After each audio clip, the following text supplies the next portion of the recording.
This is AI Marketing Experts, where bold marketers and next-gen AI collide.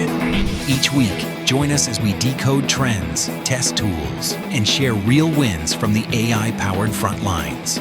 No fluff, no hype, just straight talk and smarter marketing. Tap subscribe and let's geek out on AI. Well, howdy, everybody, and welcome to the AI Marketing Experts podcast show. What are we calling this thing? Here on YouTube and on Spotify and all sorts of other places. My name is Chris Hunter, and I'm the Chief Marketing Officer of roofingsites.com, as well as the author of The Ultimate Guide to Digital Marketing for Roofers. We are here today with our expert panel of AI marketing experts. All right, so let's go ahead and get this thing kicked off here this week. We have a lot of things. I've been out for the past 2 weeks backpacking in the mountains, so I'm completely off grid. I am completely lost in the AI world. Kind of, not really, but there was a lot of things that actually changed in the past couple of weeks, of me being completely without cell phone coverage. So let's just kick it off with what in the heck has been happening in the AI world lately. Well, I'll just jump in. This is Brad Kilgore from America's Best Shops. And, it's shifting so fast, and we've touched on this week after week.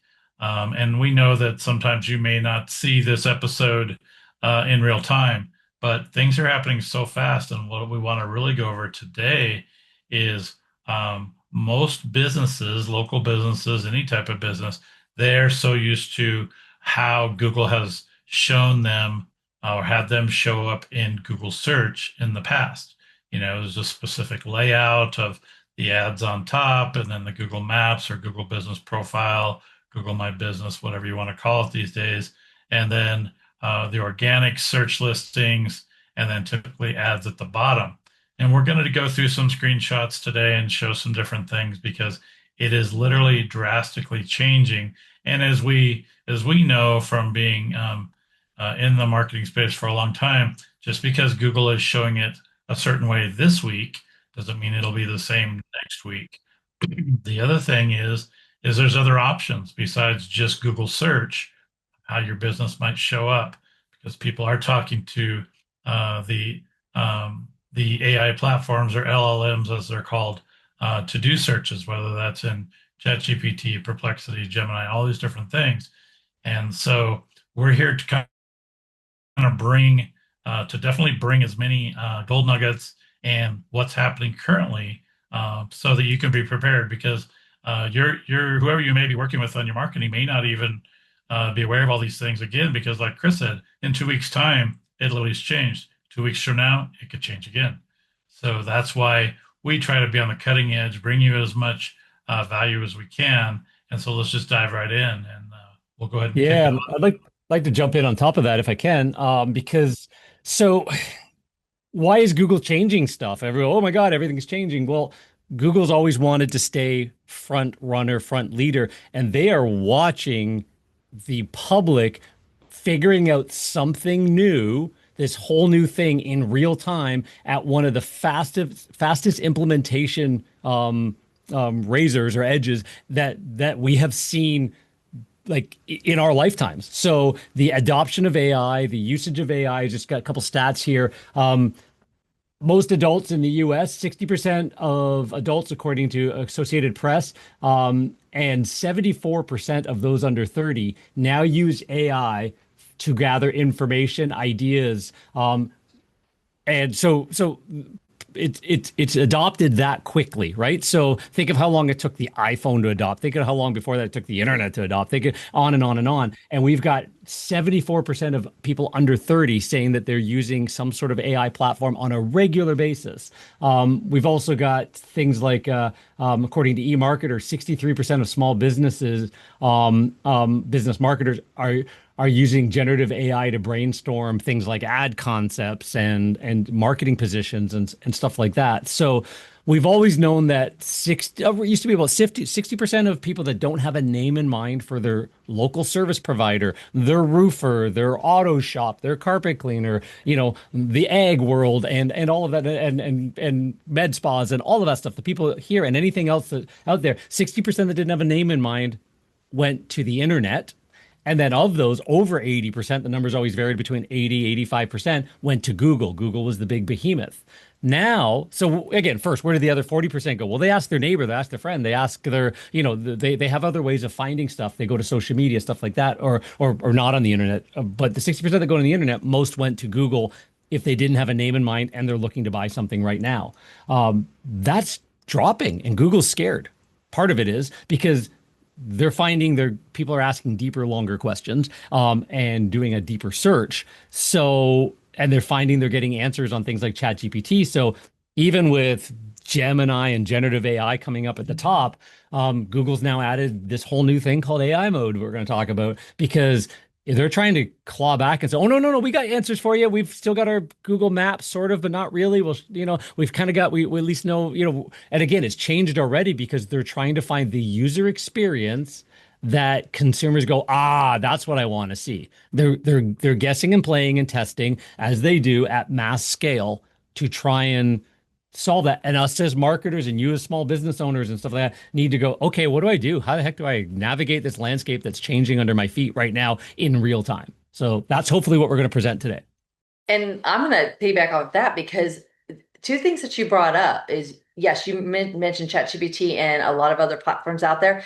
Although Google has been laying back with this launch of the AI mode that I know Jen's going to share a screenshot of exactly what we're talking about and how you can find it, it all of a sudden put it back to the forefront because of we've been trained to use Google. We've been trained to have that open. So now we're not having to open up another platform. We're not having to remember, okay, is it Perplexity?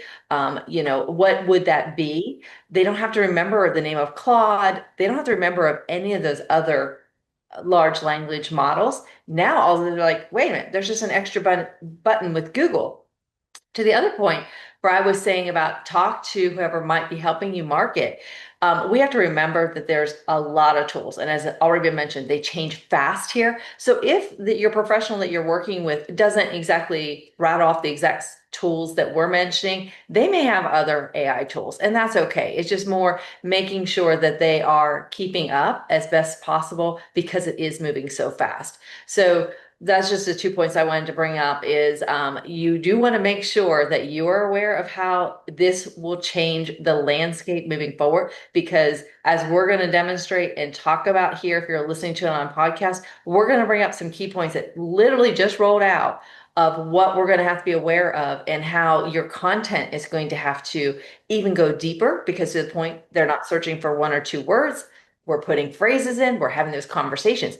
But to the fact that you don't have to install or download or remember another name, Google may move ahead again. 100%. Just one other quick point I want to make on that too.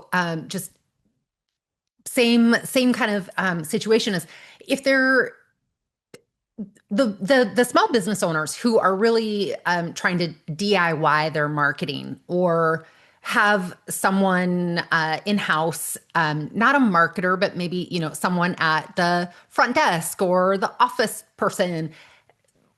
For those businesses that are trying to compete and handling their marketing in that way, it's going to continue to get harder because as things change, marketers, we're staying really in that change. We're watching it, we're making adjustments. I know we all know it's a full-time job. It's more than a full-time job because none of us do it alone. But just more and more, it's getting harder for the little guy, the individual, to compete in this advanced landscape. I hate to use the word landscape these days because it's such an AI word, but it's really getting more and more challenging. And so, not that they can't do it. I know for my company, there's nothing we do that another person can't do on their own. It's just they might not be able to do it as in depth or as efficiently or whatever. But it's just something to think of, that it is getting harder and harder, and it's going to continue to get harder and harder, I believe. Yeah. 100%. Yeah. Okay. Yeah, Just making 100%. sure. And I think that, coming at it from a small business standpoint, I mean, we're all small business owners right here, right? Sitting on this panel. We wear so many hats, right? Every single small business owner wears so many hats that how do you keep up with things, and that's kind of the trend here. What we're talking about is just keeping up with the latest and greatest. Well, that's what software has been for the past 20, 30 years of my life, of trying to keep up with, and really, I think the key is just trying to pick something and get really good at that one or two pieces of software, whether that's Claude, whether that's ChatGPT, whether that's whatever, right? And all of these agentic, tools are being released right now that can help you move even faster, right? And so it's just a matter of adopting or adapting, right? Adopting the tools and adapting to the landscape, in your AI word there, Jen. Just how do you do that? Well, you have to dedicate time. You've got to block off some time in order to do that. And I know that I've got at least 1 to 2 hours every single day that are blocked off currently for myself, my own personal development, in order to keep up with all of this stuff. Now, I'm a geek. I like that stuff, right? I kind of like being on the cutting edge. But if you're a roofing company owner or carpet cleaning, owner, that might not be your jam, right? You might say, I still prefer to do everything in a notebook. Okay. But I'm betting that if you're listening to an AI marketing podcast right here, then you're probably a little bit more on the front edge here. Okay. So let me ask, right? And this is to all of y'all, right? And yes, that's a word in the South, all y'all, right? Is So Jen had I think it was Jen in our group had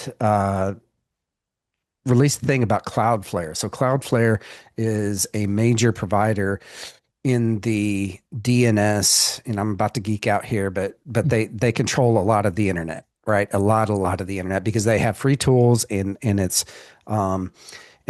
very important here for what they released, okay, what they talked about. So I'm going to let Jen talk to that, but how do we talk about this and how it's going to really affect the entire internet as a whole? Okay. So Jen, why don't you tell us what you shared with us, and really let's kind of work our way through that a little bit. Sure. And I think it really goes hand in hand with what we're looking at, what we're seeing with Google's AI mode, which I know we'll get into that too. So Cloudflare introduced basically you can toggle it on and off, but it's a setting that you can make sure that your websites aren't crawled by the AI. I'm losing the words, but basically by those platforms, by those tools. So by doing that, what they were saying is, there's a lot of people who they're looking at, well, the AI platforms are basically profiting or benefiting from all of these websites that have content, good content, on the sites. And so they're, the LLMs are crawling it and using that content to benefit, their business, the AI business. And so by toggling off or toggling on, I guess, the ability to say, nope, you can't crawl my site, so that you can't profit or benefit from my content. Which seems like a really good thing. But then that also means that when someone is using one of those LLMs to search for, the most popular gyms in their area, or, whatever it is, like if you have that toggled on, that your site can't be crawled by them, then you're also not going to show up for those things, those searches, which is And I think where it's really important is like, there's guys that like there's monetizing and paywalls. Think of, the New York Times and Substack and there are some really, really smart writers that you might want to pay $10, $20 a month to be in their blog. That's how they make money now on Twitter and stuff like that. And they were getting pissed. They were just like, hey, why is all of my content and thought leadership being made available for free? Who gave that okay? Right. So I think it is the next evolution of privacy. But yeah, as a business owner, you've got to decide how prolific you like, where do you want that content to be? And do you have client facing content that like coaching programs? We coach carpet cleaners. We have an entire blueprint for success. Do I want my entire blueprint for success to build $1 million carpet cleaning company in 3 years, guaranteed, out there to be crawled? Or do I want to keep that as intellectual property because we've done it since 2007, right? But do I want the marketing messages that we write around that, the 1,000-word blog post about, 30,000-foot view on that to get people into our world? Yeah, absolutely do. So the fact that Cloudflare allowed that ability, and the internet or the large language models have to respect it and stuff like that, that is just the next level of changes. As this becomes new, it's like, how do we license, regulate, manage this? So yeah, it's a matter of small businesses. How you might even want to think through what is considered client content versus public content and that kind of stuff, and consider maybe that's a whole separate site now instead of a section of your website because you want that whole separate site to be blocked. yeah. And I don't know from Cloudflare, from the what I read, I don't know if you're able to toggle it on and off on a per page basis. Like no indexing. We know we can no index. Right. For the search engines, but I don't know if we can do that on a per page basis for Cloudflare. And maybe they'll get a protocol where you can do no index, no LLM index eventually. But right now, this is that first shot across the bow. And thanks, Jen, for bringing it to us. That was like, wow, yeah, that's a layer that's now needed because this is just, this is just prolific. It's got to be dealt with. So. Yeah, and it's dangerous, I think, because of the simple fact, and what I was reading about it is that it's toggled on by default. Yes. Right. When you add a new domain there. Now, older domains that are on Cloudflare. So we have all of our clients' domains, all of our domains on Cloudflare currently, because it's a very, very easy to use interface, right? Much easier than any other interface I've ever used in the past 20 plus years of being in the industry. So, but what we have to be careful here is not allowing it to happen without our knowledge. Okay. So as small business owners, anyone listening to this, you should know and go check that setting, right? Because it's almost the same thing as turning Google off, right? In indexing inside of your WordPress website. Okay. And that's the last thing small business owners want, right? You want to be found. Okay. It's the entire basis of the whole search world. And that's what we're talking about here from a search standpoint. Now, other standpoints of your content and not allowing LLMs to have your content, that's a whole different, really a whole different discussion, right? But where I'm kind of seeing the threat here, and this is truly a threat for small businesses, is that you don't want to overnight become obscure within a very leading platform, right? Like ChatGPT or Perplexity or Claude or even Gemini. Okay. So that's when you shared that, Jen, I was like, whoa, that's a major shot across the bow there by Cloudflare.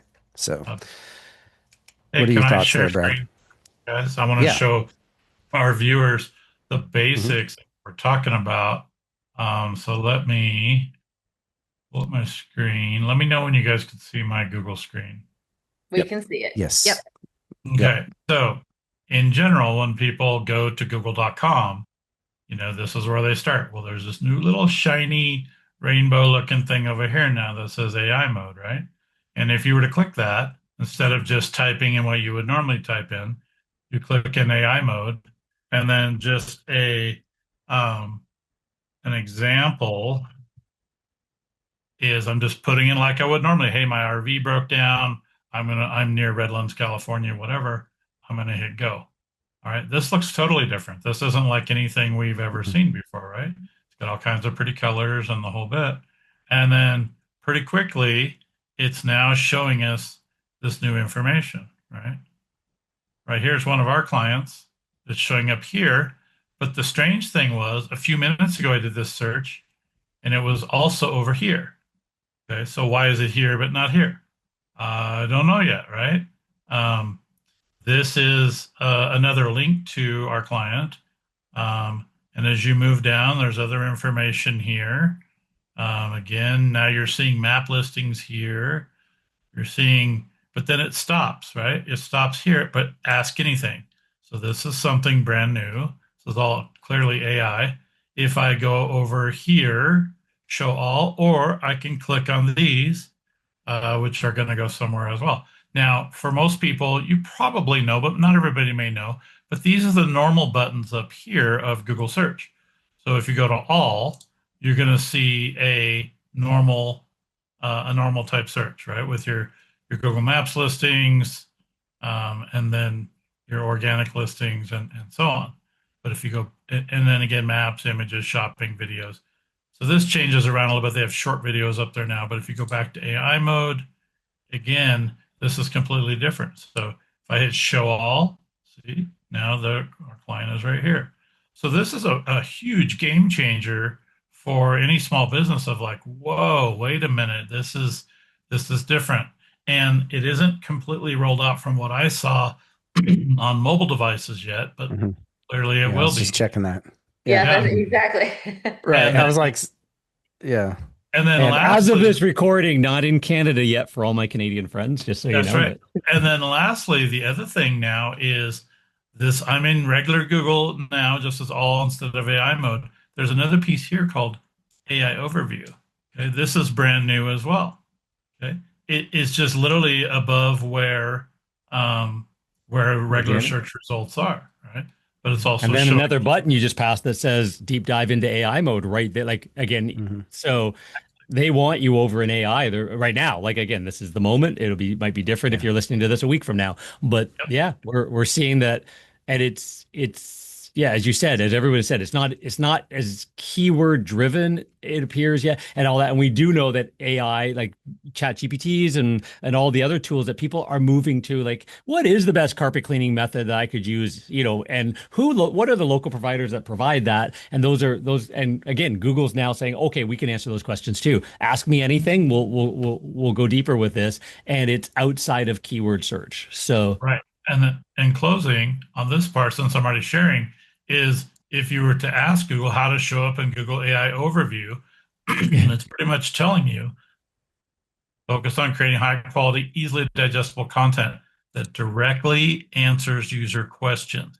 So FAQs, frequently asked questions, if you have that on your homepage or interior pages, that's going to be a big thing. It's saying optimize for traditional SEO and conversational queries, ensuring your content is easily discoverable and informative. So there's a whole list of things here. I'm not going to go through all of it, but these are different things here that Google is just telling us. Okay, how do I show up here? That's just the Google AI overview, not necessarily the AI mode. So there's different pieces now.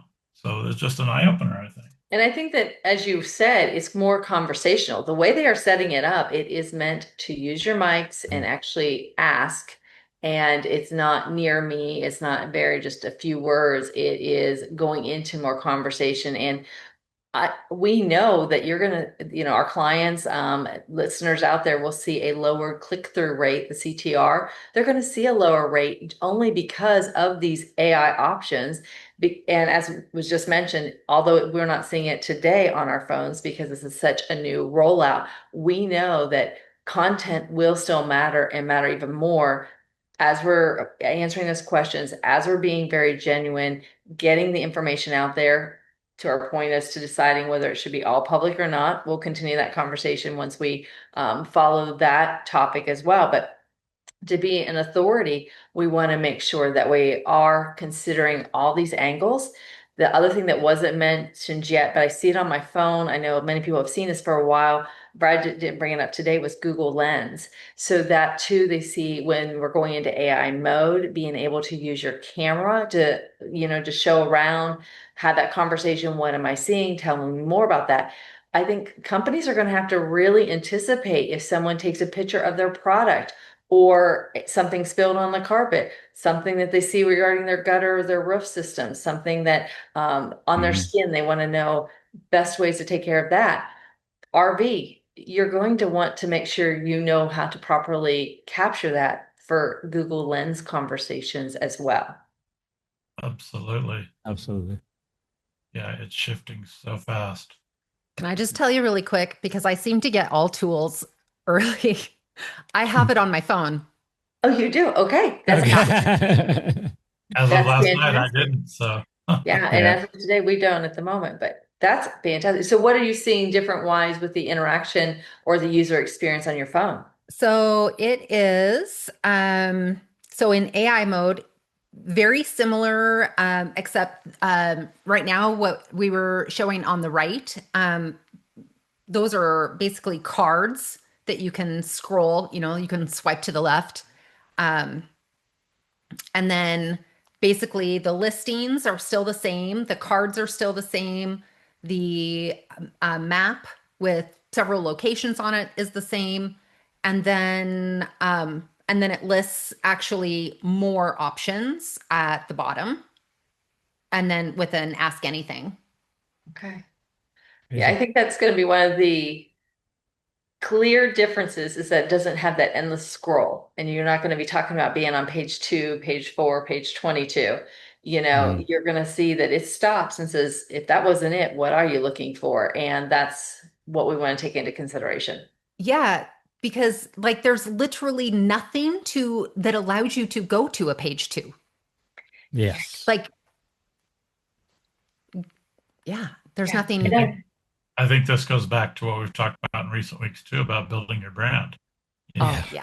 Or the more you're building your brand and just building your whole platform around people knowing, liking, and trusting who you are, conversational, all these other things, I truly believe that's going to be the tip of the iceberg for it all.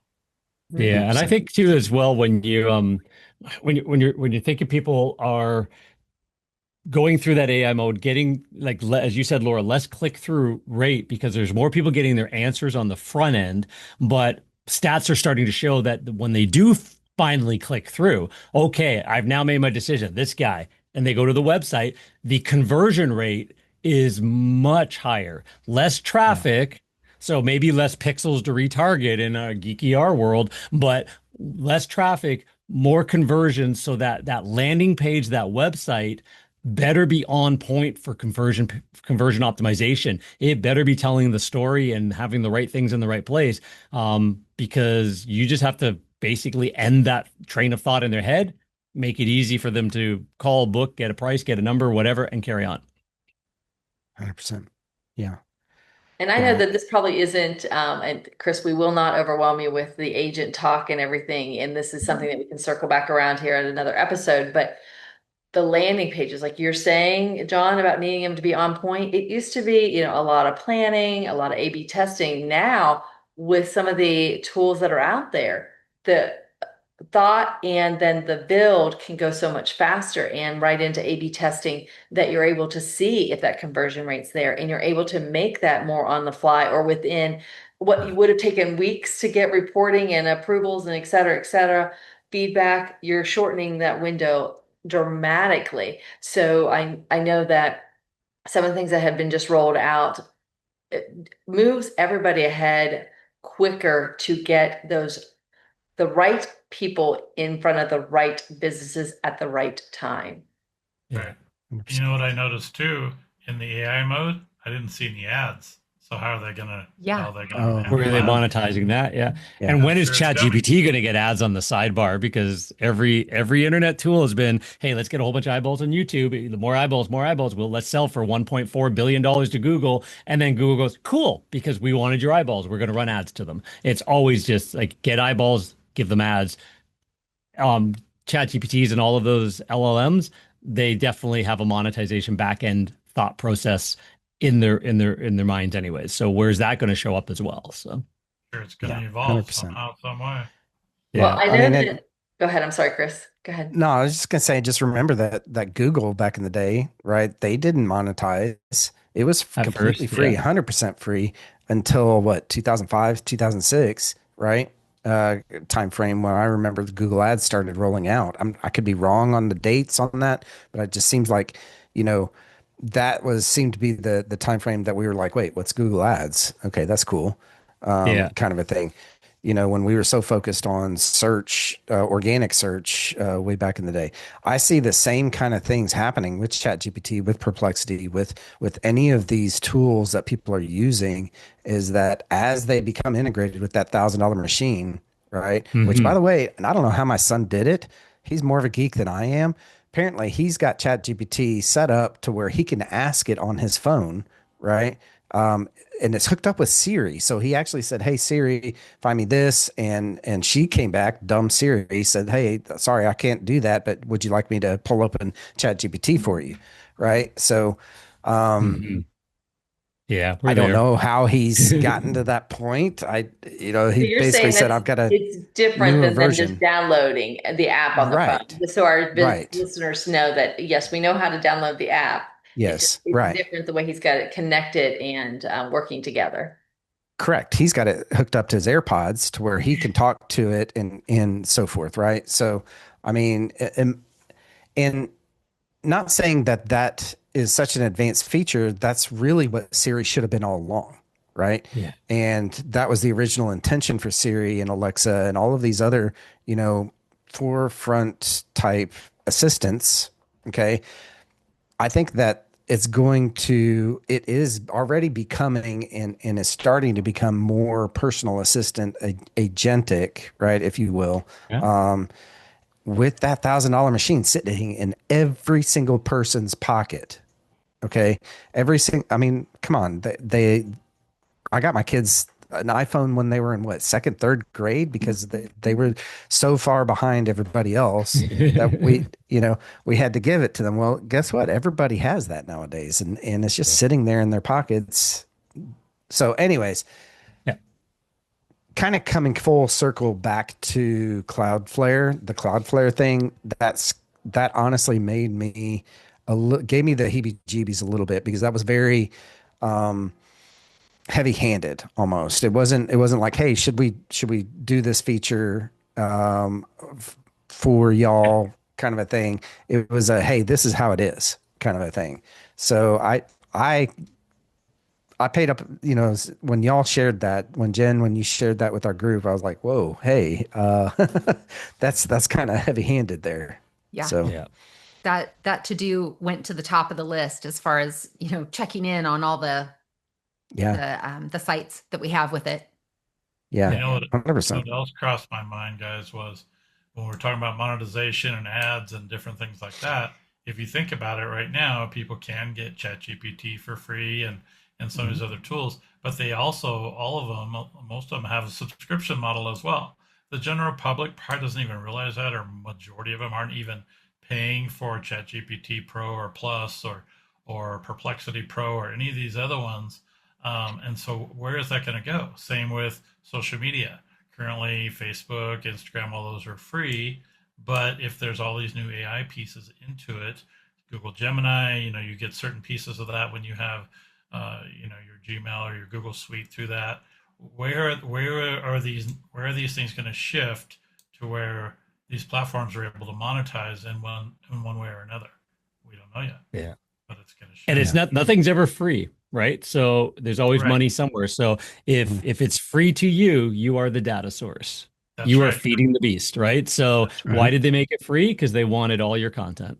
right? It's just Mhm. they wanted you to interact, they wanted you to teach the machine and that kind of thing. So make it free, that makes it happen, right? So Right. But also that's think what yeah, Google's been doing that for 20 exactly. plus years, right? I mean, Exactly. all of these free tools that they provide is so that they Yes. could get the data, right? So Yes. that they have the data. So Yeah. it's not a new business model by any No. means. You know, it's No. it's definitely out there and has been used before in the past, kind of Yeah. a thing. So yeah. Well, And just put a pin in that and pull it full circle as our your clients out there. We've got Jonathan. We had Whitebeard, Jonathan Mast on one of the recent episodes, Yeah, I and missed he's it. got one of those. Yeah, and he's got one of those little lapel pins that just records everything. Mhm. And people, you got apps on your phone. As business owners, are you recording every conversation your technicians are having, putting it in a database, and instructing them how to sell better and be better in the homes? Like, Yeah. are you now taking all of this we just talked about as, oh, Big Brother's over top of you?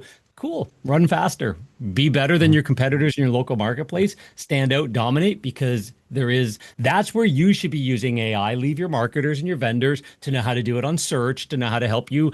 All these changes we're watching, 2 or 3 hours a day, Chris, and going for a walk with the dog or a hike and a podcast and listening and learning and stuff like that.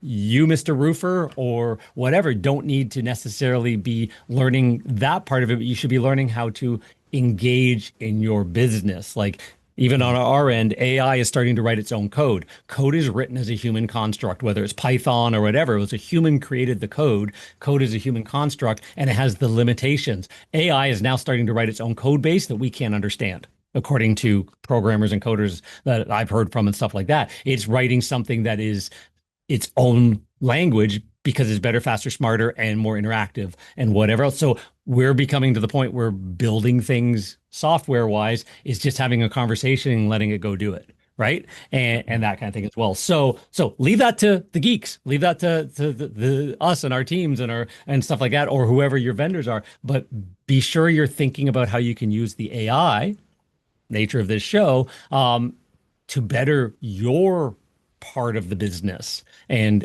your ability to sell more, stand out more, do things faster, easier, cheaper, all that. to Chris's point, he was out, stepped out away for 2 weeks and was with that, and I'm about ready to do the same thing. And it does seem like it's going to be overwhelming. And we, as business owners, a lot of other business owners will tell me we don't have hours upon hours upon hours. Again, this is our job. This is what we enjoy doing. This is what we geek out over. So we enjoy staying in touch. But one thing I've been telling my clients or people that have asked me is find a task that you can add Aon to or after. So in other words, if you find yourself reading in the morning, then the next task is to do some AI prompting. Or if you are answering emails first thing in the morning, then use AI to help you answer this more efficiently. What can you gather from those emails? And then so you're not saying, okay, I've got to carve out and save X number of hours every day to learn about AI or once a week. Yes, we really would be thrilled to have you listen to our podcast as you're walking or adding that in. But in order to prompt better, to be more efficient with your AI, just consider adding it on just a few minutes at a time and then increasing that. And you'll find out sooner and later. And now that Google's added it right there to the search bar, it might be sooner that you're able to incorporate some AI. So we don't want you to feel overwhelmed as a small business owner of like, oh my goodness, this one more thing.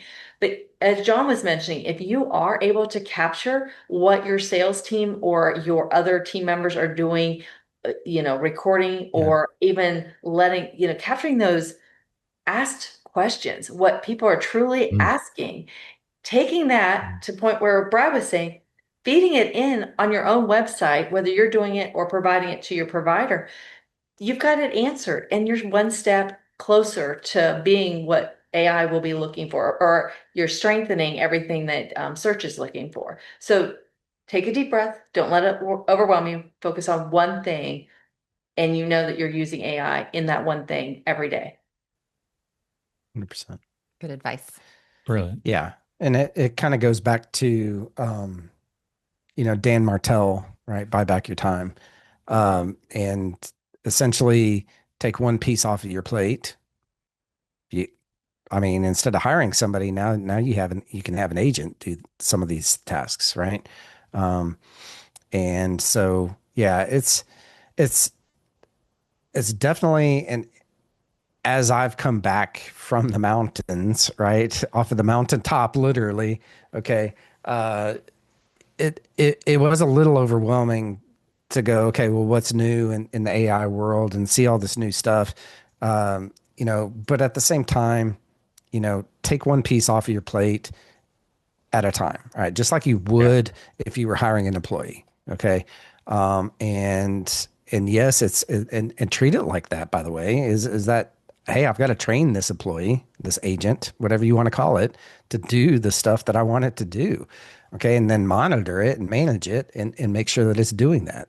So, but to your point, I do love the idea of recording conversations. It's a little creepy, privacy, all that kind of stuff. And you get past that point, but having AI analyze those and give you valuable feedback, and more importantly, giving your employees valuable feedback is just, it's invaluable, right? As far as that goes.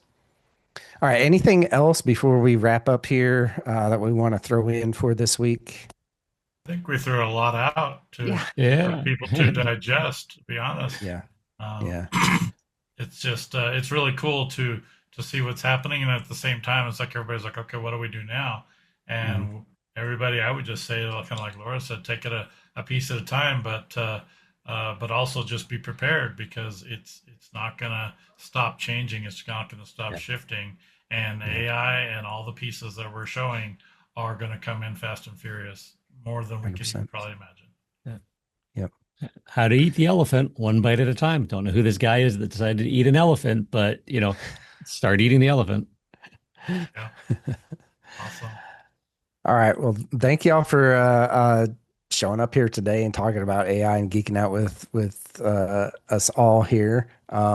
Thanks for listening to us. Make sure, or watching us if you're on YouTube, make sure that you go to any of our channels and click that subscribe button, hit like down there, and that way we will show up in your feed, and the algorithm will feed us to you. So that's what we want, right? Anyways, appreciate y'all listening, and y'all have a great day.